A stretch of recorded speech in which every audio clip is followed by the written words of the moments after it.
Hello, dear friends. I am the owner of the Shiner YouTube channel. My name is ALIERZA JAHAN MIHAN, and I am the creator of videos about the biographies of all the people who have made a positive impact in this world, including actors, writers, singers of mythology, and historical figures from all over the world. I myself am a huge fan of these kinds of videos, and have been looking for someone who can make such videos in my native language, Persian, for a long time, but I couldn't find anyone, so I decided to do it myself. Thus, the Shiner YouTube channel was created with the aim of introducing great people and telling their inspiring stories. Since our channel deals with the biographies of great people, I thought that having a good command of the English language would be very helpful for me in order to do more extensive research and provide you with better content. Therefore, in addition to Persian, which is my native language, I am learning English. In fact, when I started working on this project, my English was not so good. At first, I had to use an online translator to translate the names of the great people that I wanted to talk about into English and search for their biographies on the internet. But after a while, I started reading their stories directly in English, and even now I try my best to learn new vocabulary and improve my grammar so that one day I can produce videos entirely in English as well. At the moment, we are telling the stories of great people into different languages, Persian and English, and I hope that in the future we will be able to provide subtitles for our videos, so that people who are interested in learning about great people can watch them regardless of their language. Our videos have had a great response from the audience, and I am very happy about that because it gives me the motivation to do more research and work harder in order to provide you with better content. For example, last month, one of our most popular videos was the biography of Benedict Cumberbatch, the brilliant actor who played the role of Sherlock Holmes in the series Sherlock. In that video, I talked about his childhood, his interest in acting, the challenges he faced in his career at first, and how he became one of the most successful actors in the world. That video got over 1 million views in just 1 month, and I was so happy to see that so many people are interested in learning about the life of this brilliant actor. Another video that got a great response from the audience was the biography of Marie Curie, the physicist and chemist who conducted pioneering research on radioactivity. She was the first woman to win a Nobel Prize and the only person to win Nobel Prizes in the different scientific fields. In the video, I talked about her childhood in Poland, her education, and how she and her husband Pierre discovered the elements radium and polonium. This video also got over 1 million views in just 1 month, and I was so happy to see that so many people are interested in the life of this amazing scientist. These are just 2 examples, and we have many other videos with millions of views. I am very grateful for all the support that you have given us, and I promise that we will continue to work hard to provide you with more interesting and informative videos about great people from all over the world. Thank you again for watching our videos and supporting us. If you haven't already, please subscribe to our channel and hit the bell icon to receive notifications about our new videos. You can also follow us on social media to get updates about our latest videos and interact with us. Once again, thank you for your support and encouragement, and I wish you all the best. Thank you for your support and encouragement, and I wish you all the best. When we first meet Monkey D, he is already 17 years old and about to set off on his journey to become the Pirate King.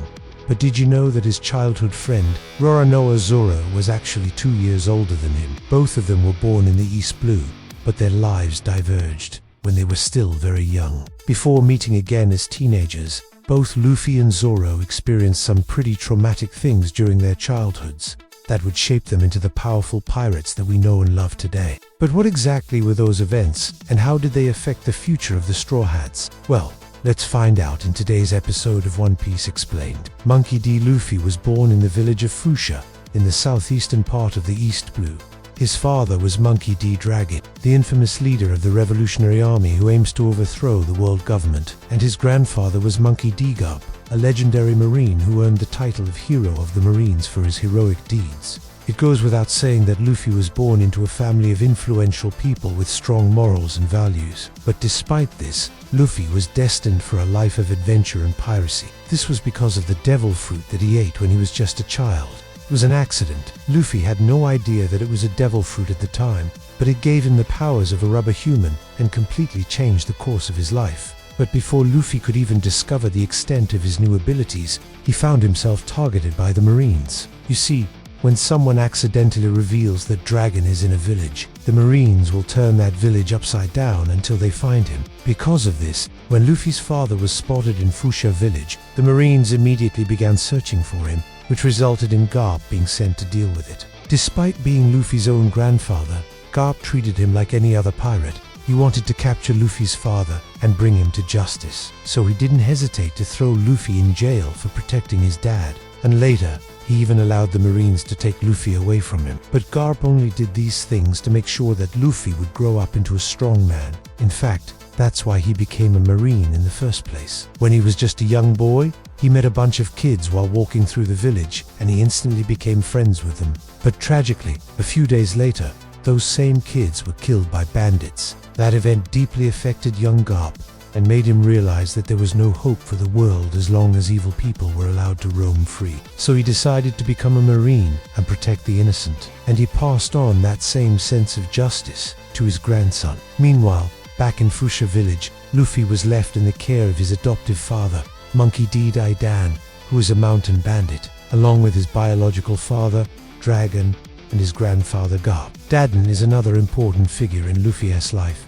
and a major influence in shaping him into the powerful pirate that he is today. Unlike Garp, though, Dadan didn't have kind intentions for Luffy. She took out her frustrations on him and treated him horribly from the moment he arrived. She yelled at him, hit him, starved him, and even chained him up sometimes. The reason for this treatment is because Dadan hates the Marines and everything they stand for. When she heard that Luffy was related to Garp, she didn't want anything to do with him. But despite all the pain and suffering that she inflicted on Luffy, she also inadvertently helped him become stronger. For example, when the Marines came to arrest Luffy, Dadan used her knowledge of the mountains to help him escape. And although she pretended to be angry at him for doing so, deep down she was actually proud of him.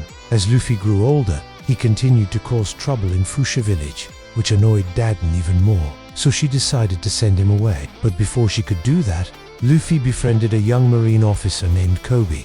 Together, they would explore the nearby islands and go on adventures. And it was during one of these adventures that Luffy discovered his rubber powers. When a giant whale washed ashore, everyone in the village was afraid to approach it, thinking that it might be dangerous. But Luffy wasn't scared. He was actually excited to see something so big up close. So he went over to investigate. As soon as he touched the whale, though, it started to smoke and steam came out of his body. At first, Luffy thought that he was dying, but then he realized that he could stretch his arms and legs and bounce really high. Of course, he had no idea that he had actually eaten a devil fruit, the gum fruit, which gave him these powers. Instead, he simply called himself Rubberman and continued to play around. Soon enough, though, Kobe noticed what was happening and demanded that Luffy stop.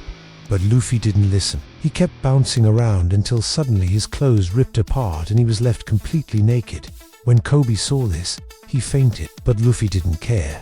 He was too busy admiring his new powers. Meanwhile, back in Fuchsia village, Dadan had finally had enough of Luffy's nonsense. She decided that he needed to learn some manners. So she took him to a nearby dojo and forced him to train with a group of samurai. But as soon as Luffy stepped foot inside the dojo, he got into a fight with one of the students. That student was Roronoa Azura, who would later become one of Luffy's most trusted crew members. In fact, Zoro is the first member to join the Straw Hat Pirates and one of the 3 members with a bounty of over 1 billion berries. But when we first meet him, he's just a 19-year-old swordsman with dreams of becoming the greatest swordsman in the world. Unfortunately, he doesn't have the strength or experience to back up that dream yet. But that's about to change. After seeing Luffy bounce around like a rubber ball, Zoro became fascinated with his powers. He challenged Luffy to a fight, but Luffy declined, claiming that he was too weak. This angered Zoro, who accepted the challenge anyway. As the battle began, Zoro quickly gained the upper hand. He slashed and diced at Luffy, but none of his attacks could land. Luffy's rubber body simply bounced back and forth, dodging every single attack that Zoro threw at him. To make matters worse for Zoro, Luffy seemed to be enjoying the fight way too much. He was laughing and smiling as he dodged Zoro's attacks, which infuriated the swordsman even more. Finally, after several minutes of relentless attacks, Zoro was exhausted and ready to give up, but Luffy wouldn't let him quit. He kept bouncing around and taunting Zoro, which pushed the swordsman over the edge. Just as Zoro was about to faint from exhaustion, Luffy stopped his attacks and offered him some water. Zoro drank the water and immediately perked up. He looked at Luffy with newfound respect and asked him to become his disciple. Of course, Luffy had no idea what that meant, but he agreed anyway, and so the two young pirates became friends and began training together. Luffy taught Zoro how to use his rubber powers to enhance his swordsmanship, and Zoro taught Luffy how to control his powers and use them effectively in battle. After a few months of training, the two friends were ready to set off on their journeys. Zoro wanted to travel to the West Blue to find a strong swordsman to learn from, while Luffy wanted to find a ship and crew to help him become the Pirate King. They promised to meet again one day, but not before sharing a heartfelt goodbye. But little did they know that their paths would cross again soon, and they would become friends once more. So there you have it, guys. Those are the life stories of Monkey D. Luffy and Roronoa. Zoro. If you enjoyed this video, please leave a like and subscribe. We'll see you next time.